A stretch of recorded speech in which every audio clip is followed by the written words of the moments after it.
Chief Engineer Sandip Kulkarni sir, you have been a marine engineer for more than 3 decades and we would like to know about this field from your end.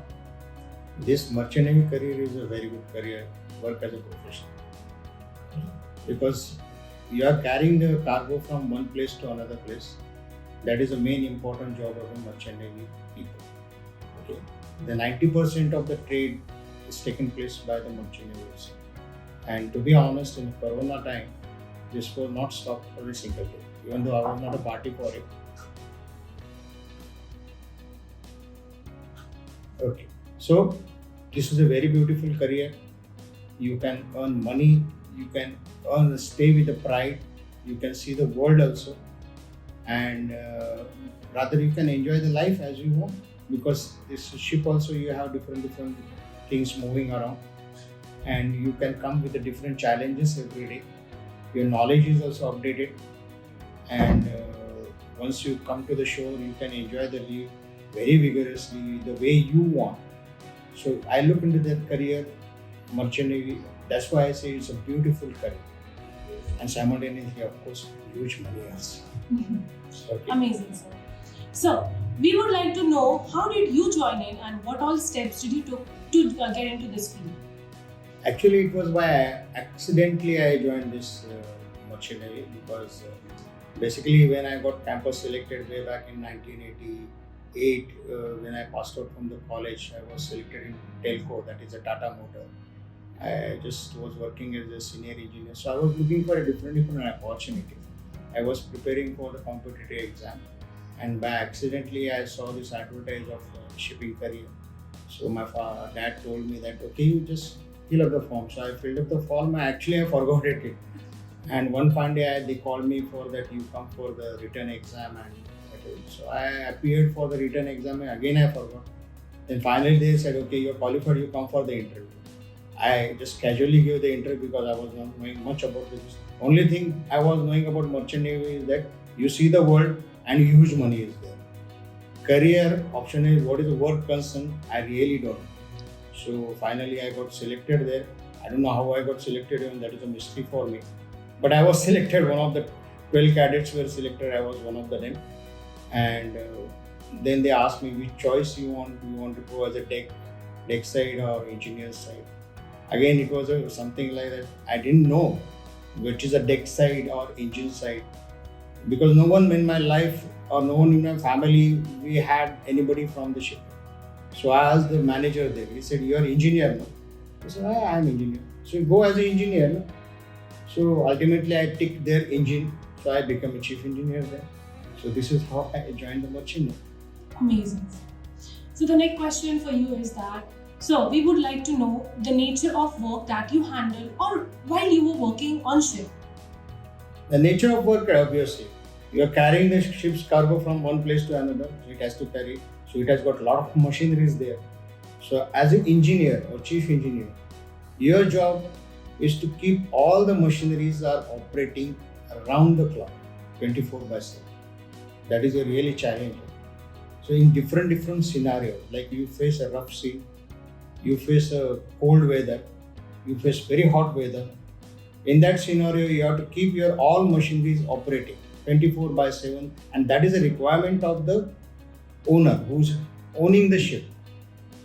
Okay, so to handle those various aspects of engineering, that suppose there is a problem in the generator, there is a problem in the main engine, there is a problem in the air condition, then there is a problem in the hydraulic units, there is a problem in the computer program, there is a problem in electricity.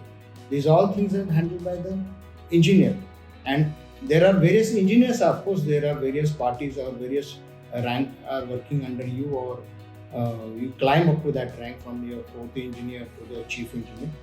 So as per that, full day is busy, right? There clocks, your full day and night you are busy. Okay, of course, you are not every time night time is busy for you, but full day at least you are engaged with some of the activities on the ship. Right. So as you also know that first shipping campus is in Pune Academy, and as you are heading it ahead, so we would like to know more about it. Yeah, of course. This is the first shipping campus, I think, rather I can say in Asia. and I'm proud to handle that because this is a stone ship you can solve. The stone ship is what that it's a part of the engine room is literally remanufactured, retrofitted again on the line. So it is exactly replica of a engine room to train our cadets and to get that feel and rather the work experience or they have the different curriculum to complete. So naturally this has been actually when you really learn from first 2 years your basic academics are clear, then we employ our cadets there in the shipping campus and they get trained by their actual whatever they are learning the theory. So now you have to, because in merchant navy the engineer has to work himself. He cannot just sit on the computer and he can operate the ship. He has to work himself. So we train him as per that. And that is actually laid down the rules by the DG shipping rather than the IMO, how to train them. So they carry out the different tasks there. They complete their tasks, they complete their work, they show it to their instructors or their professors there, and they get training according to that. Okay. So the next question is, what would be your message for the student who would like to join this field or merchant navy? My message is simple that if you have courage to do something in your life, you want to, or rather in my way, in the shortest time, maximum money and roaming around. This is a beautiful career. Why this is a beautiful career? Because you earn the money, you earn the leave also. What is your normally you have to just complete 182, that is the Indian law of economics. You get a tax-free money. So you have to stay on the ship 6 months, and rest 6 months is in your hand. If you want to join the ship, okay, you can join the ship.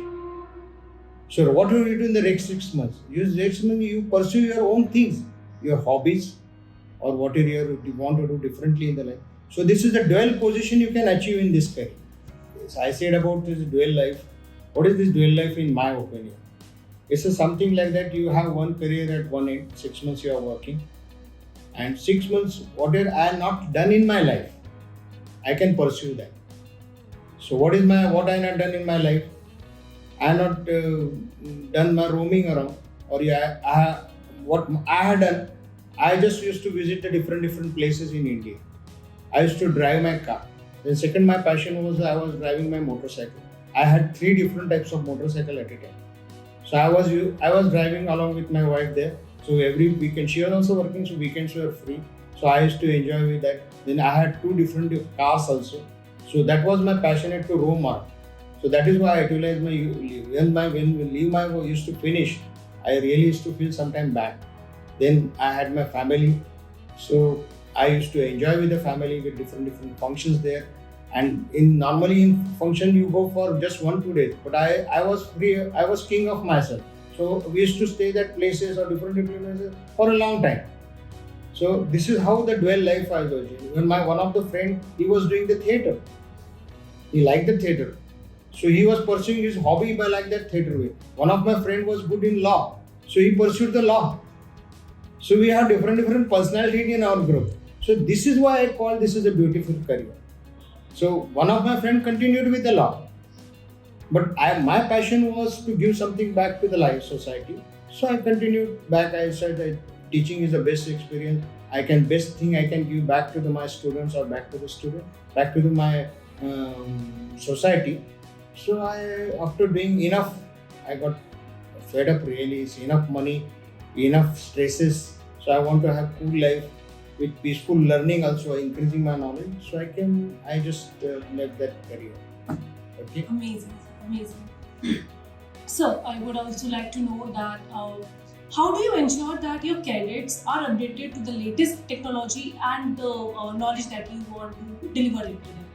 So as I said that I wanted to live from the stress and hectic life or something like that. So I joined this teaching institute that is a MANET. So where the education is the main criteria. So there and simultaneously I developed something that I should increase and give more to the cadet. So what is more I can give the latest technology. So for the latest technology we have as engineers, we have this marine review, that is a marine magazine. Every month it has come. From that I get the what are the researches are going on every month. Those who are pursuing the PhD or researches. They put their articles here, so I get updated from there. And we have different webinars also. So we attend those webinars, and I get the knowledge. Now I get the knowledge. It is for me because I'm experienced with it. So I need to put it on my cadets, which are having a very less experience, who are not seen the ship. So I study myself, then I scrutinize down so that I can go to their level and teach them. And that's a shipping campus we have. So there actually we can implement them. Okay. So how you implement it in shipping campus? I'll tell you. Okay. Okay. So, the very important question, which will end this interview, is that what would you like people to know about your institute that they may not know? Exactly. Why our institute is unique. I said this is a shipping campus, and I have been honored to head to that particular shipping campus. It's a ship. It's a big ship, something like that.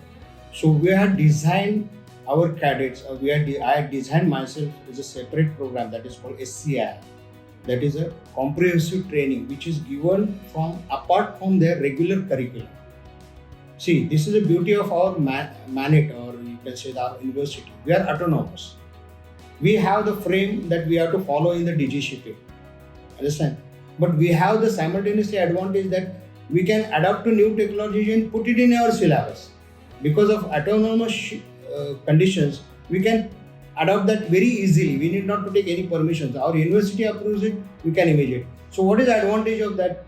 Our cadets are experienced to that kind of new technology and hand-on in that. Especially I am concentrated on hand-on experience. What is the hand-on experience?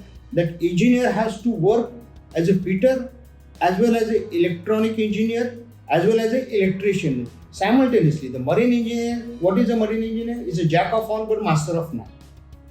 So I train my cadet as per that. So as an autonomous, I taken the advantage of this autonomous. This is unique in MANET. Okay, this you will not find anywhere in any other institutes. So we adopt that particular course and we give them hand-on experience, where their expertise is over expertise. Means what?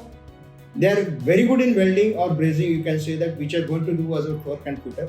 We are training them as an electrical officer also by giving them different programs to them, and simultaneously we are updating to latest technology. Now the ships are going to be atomized, so we are giving a little glimpse of it, and we are giving little programs for that.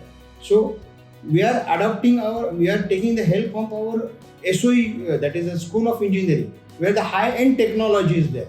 So I spoke to them and I bought their technology to what is the requirement for a mechanical engineer. So that is a very beauty of it. That is a very beautiful, unique identifying instrument. That is a comprehensive training. And where the cadets itself are, without any absentee, they are present there. These cadets, they are himself to answer, we want to learn something simultaneously with the hand, and we want to really be a perfect cadet when you go on the ship. So that is only possible in NAL. And that is what we are giving in the NAL.